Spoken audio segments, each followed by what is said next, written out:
عمران خان صاحب نے جیل برو تحریک کا آج باقاعدہ اعلان کر دیا۔ ان کا کہنا ہے کہ 25 فروری سے ان کے لوگ جو ہیں وہ گرفتاریاں دینی شروع کریں گے، کراچی سے، لاہور سے، پشاور سے، اسلام آباد سے، کوئٹہ سے۔ لیکن سوال یہ ہے کہ سائملٹینیسلی یہ واقعہ اس وقت کرنے جا رہے ہیں وہ عمران خان صاحب جیل بھرنے کے لیے، اپنے کارکنوں کو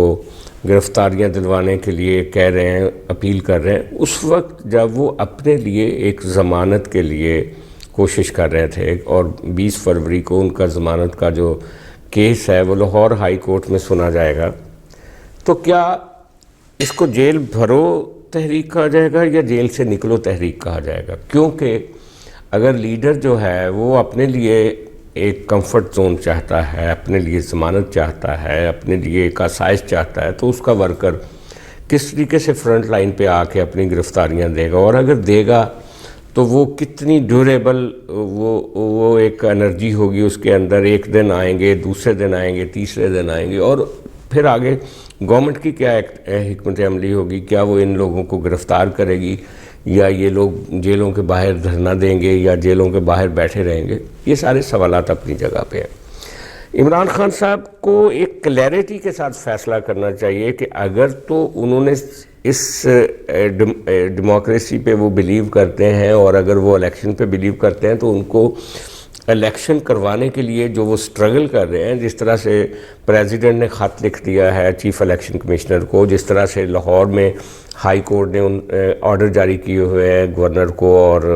الیکشن کمیشن کو کہ وہ الیکشن کا انعقاد کریں، دونوں اسمبلیاں جو ٹوٹی ہوئی ہیں، وہاں وہ ایفرٹ کر کے اپنے انہی کارکنوں کو اپنی الیکشن کیمپین میں استعمال کریں اور اپنی کامیابی کے لیے ایک فضا بنائیں، بجائے اس کے کہ جس طرح سے ان کے ساتھ کراچی میں ہوا۔ کراچی میں کیا جو دھاندلی کے الزامات تو ان کے اپنی جگہ پہ، لیکن جو کراچی تنظیم ہے پی ٹی آئی کی، اس کے اندر جو آوازیں جو ابھر کے سامنے آئیں، اور جو ان کے اپنے پی ٹی آئی کے لوگوں نے کہا کہ وہاں تنظیم ہی نہیں تھی، وہاں پولنگ سٹیشنز پہ لوگ ہی موجود نہیں تھے جو لوگوں کو فیسیلیٹیٹ کرتے، نہ کسی نے وہ ووٹروں کو موٹیویٹ کیا وہاں پہ، نہ کسی کو کوئی لے کر آیا، نہ کسی نے کسی کو لک آفٹر کیا۔ یہی وجہ ہے کہ وہاں پہ پیپلز پارٹی جیت گئی، جماعت اسلامی جیت گئی۔ تو عمران خان صاحب یہ جتنا بلڈ اپ کر رہے ہیں سیاسی، کبھی وہ کہتے ہیں کہ میں دھرنا دوں گا، اور دھرنا دینے کی بجائے وہ پھر اعلان کر آتے ہیں اسمبلیاں توڑ دیں انہوں نے، پنجاب کی اور کے پی کی، اور اب وہ جیل بھرو تحریک۔ اس سے ان کو کیا ملے گا؟ ان کو ایک دفعہ یہ سوچنا چاہیے، کیونکہ اگر جیل ہی بھرنی ہے تو سب سے پہلے ان کو پھر قربانی دینی ہوگی، اور فرنٹ لائن پہ آنا ہوگا، اور اپنے آپ کو اریسٹ کے لیے پیش کرنا ہوگا، نہ کہ وہ جائیں لاہور ہائی کورٹ اور جا کے وہاں سے ایک حفاظتی بیل کروانے کی کوشش کریں۔ جہاں تک ان کے پلسٹر کا معاملہ ہے، ان کی ٹانگ کا معاملہ ہے، جو اس خبریں آ رہی ہیں زمان پارک سے، اس کے مطابق تو یہ ہے کہ وہ لان میں چہل قدمی بھی کرتے ہیں۔ پلسٹر جو ہے وہ نشانی کے طور پر موجود ہے، لیکن اب وہ اس میں سے باہر آ چکے ہیں، وہ جو چھوٹے موٹے شروں کے ان کے ٹانگ کے اوپر نشان تھے۔ تو ان کو وہ جو دلیری، گفتار کی دلیری دکھاتے ہیں نا، وہ جب ٹی وی پہ آتے ہیں اور بہت ساری باتیں کرتے ہیں اور پھر بہت ساری باتوں سے یو ٹرن لے لیتے ہیں، ٹھیک ہے اس وقت لوگ ان کی بات سنتے بھی ہیں، ان کی ایک پاپولیرٹی بھی ہے، لوگ ان کو ووٹ بھی ڈالیں گے، لیکن اگر ایسا ہی نہ ہو نا، جیسے پچھلے الیکشن میں 2018 کے الیکشن میں بھی انہوں نے کہا تھا کہ جناب جتنے میں نے ووٹ حاصل کیے اس سے میں زیادہ ووٹ حاصل کر سکتا تھا، کیونکہ ہم دھرنوں میں تھے اور ہماری پارٹی آرگنائز نہیں تھی اور ہم زیادہ ایفرٹ نہیں کر سکے الیکشن میں۔ ابھی اگر آپ الیکشن موڈ میں جا رہے ہیں تو آپ کے پاس کتنا ٹائم ہے پنجاب کا الیکشن لڑنے کے لیے، کے پی کا الیکشن لڑنے کے لیے؟ اور ویسے بھی جو ملک کی معیشت کے حالات ہیں، جس طرح دہشت گردی کی فضا ہے،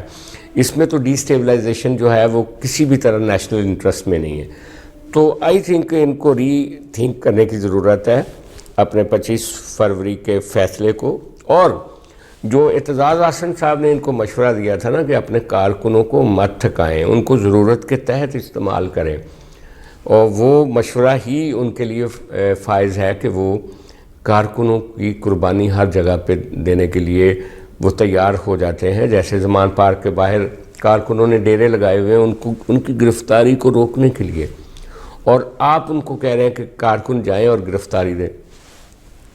اپنا فواد چودھری صاحب کہہ رہے تھے کہ جی لیڈرشپ بھی جائے گی جا کے کارکنوں کے ساتھ گرفتاری دے گی، اور پھر انہوں نے یو ٹرن لیا کہ اگر لیڈر بھی گرفتار ہو گئے تو پھر سیاست کون کرے گا. تو یعنی کہ یہ جو ہمارے ملک میں چلتا آ رہا ہے کہ سیاسی کارکن کو ایک ایندھن کے طور پہ استعمال کیا جاتا ہے، اور جب حکومتیں بن جاتی ہیں تو پھر ہم ان سیاسی کارکنوں کو پوچھتے بھی نہیں ہیں. پی ٹی آئی کو کم از کم اس طرح کی روایتی سیاست نہیں کرنی چاہیے، کیونکہ ان کا کہنا ہے کہ وہ موروثی جماعت نہیں ہے، وہ روایتی جماعت نہیں ہے، بلکہ وہ ایک تبدیلی کی جماعت ہے. تو تبدیلی تو پھر یہ ہونی چاہیے نا کہ وہ اپنے لوگوں کے لیے کوئی ایک روشنی اپنے لوگوں کو دکھائیں. الٹا یہ کہ ان کو اندھیرے میں دھکیلنے کی کوشش کی جا رہی ہے، ان کو جیل میں بھیجا جا رہا ہے اور خود وہ بیل کے لیے کوشش کر رہے ہیں. میرا خیال ہے کہ یہ ایک کنٹراڈکٹری پالیٹکس ہے عمران خان صاحب کی، اور عمران خان صاحب کو ایک اسٹریٹ فارورڈ سیاست کرنی چاہیے. یہ جو کچھ چیزوں کے پیچھے چھپنا، کبھی وہ آئین کے پیچھے چھپتے ہیں، کبھی وہ جنرل باجوہ کے پیچھے چھپنے کی کوشش کرتے ہیں، کبھی وہ امریکہ کے پیچھے چھپنے کی کوشش کرتے ہیں، کبھی وہ مڈل ایسٹ کی سیاست کے پیچھے چھپنے کی کوشش کرتے ہیں. ان کو چاہیے کہ وہ سیدھی بات کریں، اور سیدھی بات سے ان کی اپنی رینکنگ میں بھی اضافہ ہوگا. اور جو ٹھیک ہے ایک طرف تو ان کی فالوئنگ ہے نا، لیکن جو انڈیپینڈنٹ انالیسس کرنے والے لوگ ہیں ان کی نظر میں عمران خان صاحب کے بہت ہی ایک شیڈی کریکٹر ہیں. وہ کئی جگہ پہ منافقت کرتے ہیں، انٹرنیشنل میڈیا ان کی اس منافقت کو ایکسپوز بھی کرتا ہے. ان کو چاہیے کہ وہ اسٹریٹ فارورڈ سیدھی سیاست کریں، اپنے کارکنوں کو ایندھن کے طور پہ استعمال نہ کریں.